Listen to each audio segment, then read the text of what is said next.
आमची पोरं लहान असताना 8-8 दिवस पोरांची नाही गाठ नव्हती मला. आणि आता लोक इतके खाली गेलेत की माझ्या मुलीच्या अंगात कपडे कसे याच्यावर लोकांची कमेंट्स आहे. याच्यापेक्षा काय वाईट पाहिजे.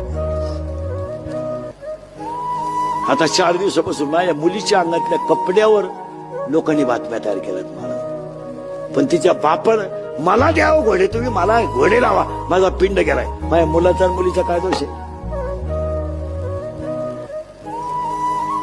पण ह्या कॅमेरेवाल्यांनी 8 दिवसात माझं जगणं मुश्किल करून टाकलं.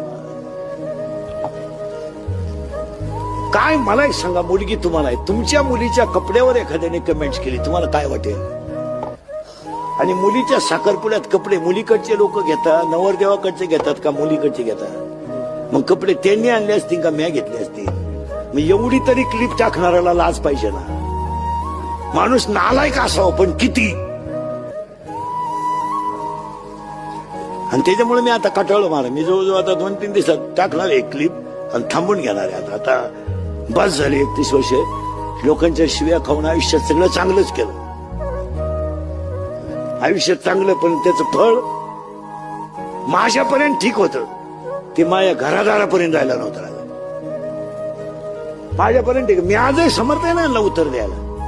मला अजून 2 वर्ष आयुष्य आहे. मी अजून आहे ना, पण कुटुंबापर्यंत गेल्यावर त्याच्यात मजा नाही. आणि याची अक्कल इंदुरीकरलाच आली पाहिजे. त्याने कीर्तनं बंदच केली पाहिजे. खरं आहे का खोटं आहे. तुम्ही काहीच बोला. हे त्याने बंद केले पाहिजे. त्याला लाज वाटली पाहिजे की आता कमेंट करणारे लोक बोलायला लागले, आता इंदुरीकडने फेटा ठेवून द्यावा, त्याचं त्याने चांगलं सांगावं. हा मी 2-3 दिवसापासून विचार करतोय. 1-2-3 दिवसात घेणार निर्णय मी. पण ते मजा नाही राहिली त्याच्यात. आता तुम्ही दुसऱ्याला काहीच बोलत नाही ना.